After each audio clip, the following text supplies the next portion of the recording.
Hey everybody, it's Master Gallengeist here, bringing you my review for Fantastic Four Issue 2. That's a really nice cover here. I do love Alex Ross covers, man. I just love the style and everything. And this is crazy, just seeing the stuff with the Doombots and Reed and Sue kind of dealing with them. And, great enough, this does fit with what's going on in the issue, because we see Reed and Sue having to deal with a town full of Doombots, and this worked very well for me. I like seeing their problem-solving methodology when it's just the two of them, and it was a very kind of sweet tale, even though there's the threat of Doombots hanging over everything, but it's not as bad as we at first are left to believe. So, we pretty much see them kind of sitting in a diner, and the main kind of narrative thing going on to get us information is that Sue is essentially writing a letter to She-Hulk. And it's really kind of cool because it gives us an idea of how their kind of relationship is. And how Sue misses hanging out with her, laughing, and not just being She-Hulk or the Invisible Woman, but Sue and Jen.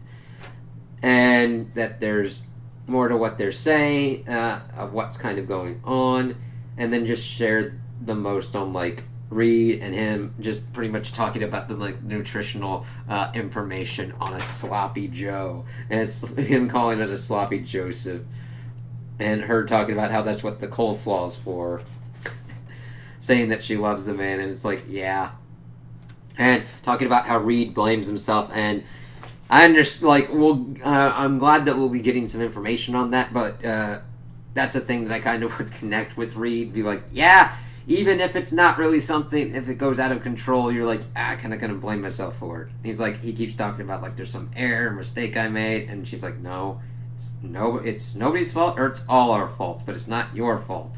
And I like how she kind of talks him through, because sometimes you need someone to kind of lay that out. Not to shift blame, but to understand that sometimes things go wrong and there's nothing that you did. It also reminds me of Picard from Star Trek, where you could do all the right things and still lose, and it just kind of happens. And let's see, she's talking about how they'll find Ben and Alicia. Money was a distraction, the building was a distraction, and calling him Mr. Fantastic. And we see that the waitress is oh, you're Reed Richards? And talking about how they are before they see that this, illusion fields are dropped, and we see that they are all Doombots, saying that I think we've got ourselves a problem, as they then start pretty much attacking them. It's shit, how the fuck did we let this kind of go? As we see the action kind of going on. And I do kind of like that we're seeing different kind of, paneling layouts. I know it's kind of weird because sometimes you get them in certain kind of flows, but this flows well for the action that we're kind of seeing, especially when you got Reed using his kind of stretch powers and everything. That's the kind of thing that I noticed and kind of liked in this. So we see Sue using her powers to kind of deflect him off. They're trying to get to the car and reach it, breaking through, but the Doombots are kind of stopping him from that, because they're essentially trying to bust off an EMP. Even though they've been using gasoline for it, they would shut them down. But then, of course, they start retreating and phasing back before we see that an actual person's asking what the problem is, them saying that they're being crazy and everything and attacking them, and talking about smashing the windows. Yeah, but Reed's trying to explain himself, and he's talking about let's take a ride in our patrol car. And, alright, we'll find out. And Sue's listen, we don't want to be publicly fighting a state trooper. Him saying that he's knows that they're the Fantastic Four, doesn't blame him for being kind of twitchy. Saying that he saw them fight Galactus once, and that tells them to just dropping him off at a bus stop outside of town, save him paperwork, and promise to move along. Kind of reminiscent of kind of a Rambo moment. And they're oh yeah, we're going back because you don't just leave Doombots, because you're wondering, what are the Doombots doing? What's their objective and everything? So they go in under cover of being invisible, and they start observing things. Let's see here. An invisibility field that's soundproof as well. It's they hear shit and everything. and we see that pretty much everybody in the town is a Doombot. It's like, okay, they're talking to people, saying "ma," like this one dude's talking to his mom. They're shifting in and out. They start noticing that there's like some toggle or trigger with this Mary chick. Talking about euchre? Some kind of like game. You only won because Mary. Oh, wait. You only won because Mary was your partner. I won because I'm a world champion, Helen, and one day you'll accept that. As they're both Doombots, and let's see. And they see her kind of puttering away and everything. So Reed's like, alright, let's kind of see what's going on here. The old lady with the scooter. Reed, of course, has a theory and wants to test it.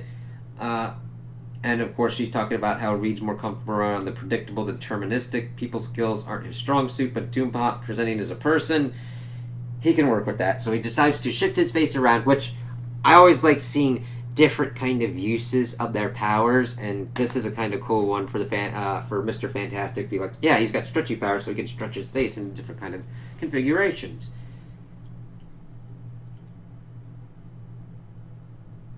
And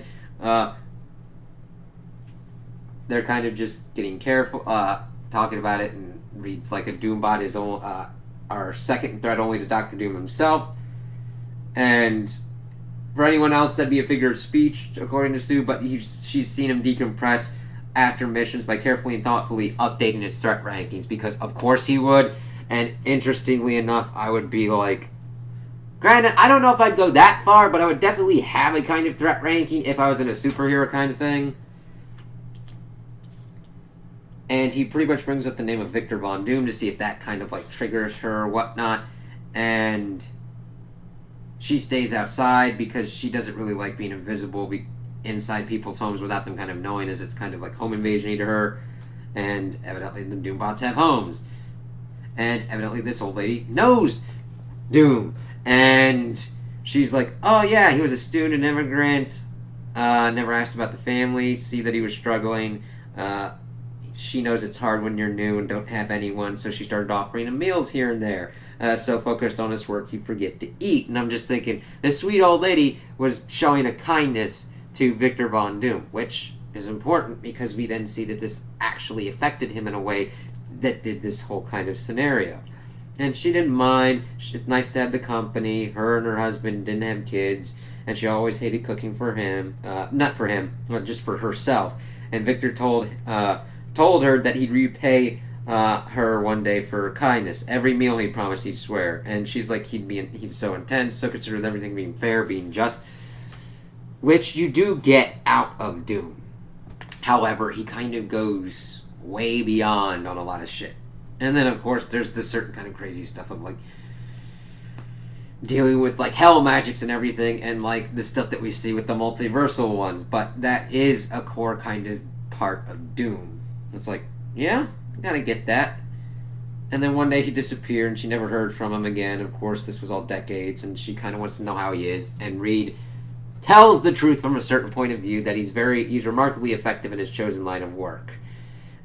And then Reed, of course, has an hypothesis, and he wants to kind of, like, check it, and says that his name's Reed Richards. And she's like, oh, I always liked that name.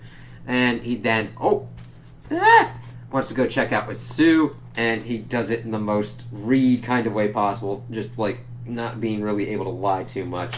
And then he's like, the timelines add up. This might be maybe his first Doombots. Not to take over the world, but to keep an old woman safe and happy without her ever knowing. Which is that definitely gives an interesting kind of side to Doom. Like, he is the egomaniac asshole. And the thing is, if he'd get out of his own way, he'd probably be a really good and cool superhero. Someone to look up to, even with his faults. But he always kind of gets to that kind of point where the control becomes so much of his issue.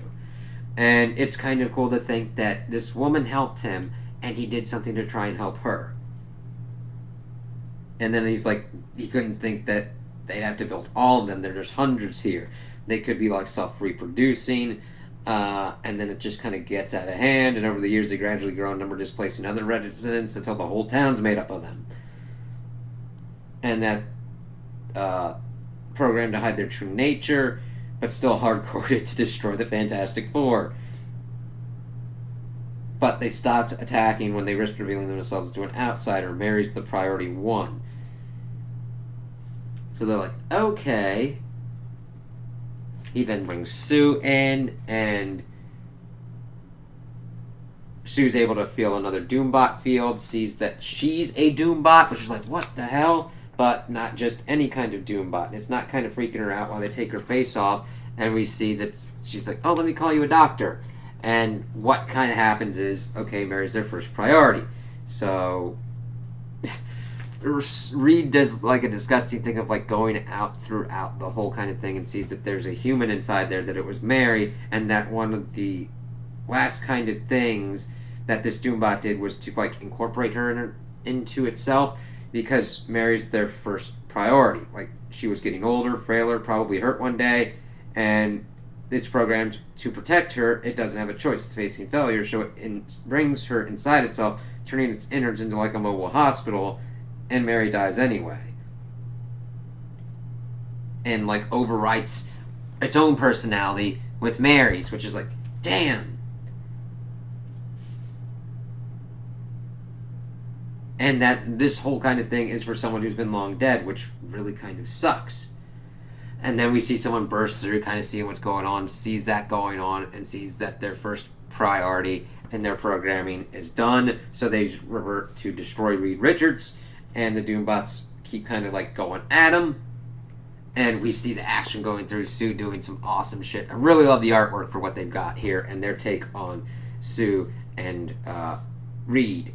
It just works very well, and it flows very well with the action. I mean, look at Sue just busting through.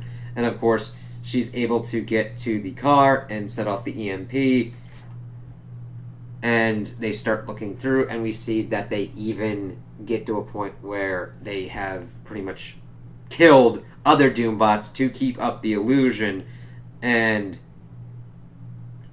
Sue's talking about, like, one of Reed's strengths is that he doesn't have to think with emotion. It lets him see possibilities that the rest of us wouldn't, which is a good thing and a bad thing, because the good thing is it then helps him come up with this, I don't think we have to destroy the robots, we knocked off line, he thinks he can save them. But then also he doesn't really think of how certain things will affect people and how that'll make them angry or sad or completely and utterly not want to work with him. And he'd be like confused as why. So I do like seeing the kind of positives of this, but there are the kind of negatives that have popped up whenever the Fantastic Four and Reeds have been involved. Is like, oh yeah.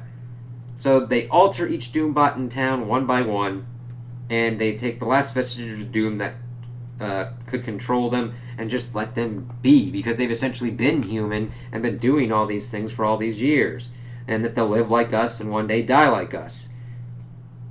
And that he saw what these robots could become. And we just see them looking around, and she's talking about how she falls from all over again, the way he can look past prejudice, past hate, because, yeah, they're Doombots, but I mean, you don't take away the kind of thing of, like, kill this person, and you just let them be. And they're sitting at the diner again, just eating food, and it's kind of cool to then see them just kind of... She then finishes out her letter as they leave the diner and leave the change and everything, and just as their Doombots being as people. And it's a cool kind of story. I'm like, okay, I really like this one a little bit better than the first one. Not that the first one was bad or whatnot, but it's... And this one just was like a really cool kind of mystery of like, alright, what are these Doombots kind of doing here? And just seeing Sue and Reed kind of deal with it. Not that Ben and Alicia dealing with a whole kind of scientific thing on their own is bad. It's just, I really kind of connected with this more. I was like, wow, okay, this is cool. I was really kind of glad to kind of see this work out in a way that the Doombots weren't killed or destroyed, and Reed was like, yeah, there's a way that we can do this so that nobody needs to get hurt or anything, but yet they're able to move past this programming and what they've done and see what they could do later on. That's just really kind of cool for me, and I really like that, and it just worked. So those are my opinions on the issue. Tell me what you guys think in the comments below. If you liked it, if you didn't like it, if you agree with me, if you disagree with me. Also like and subscribe, and I hope you have a good day.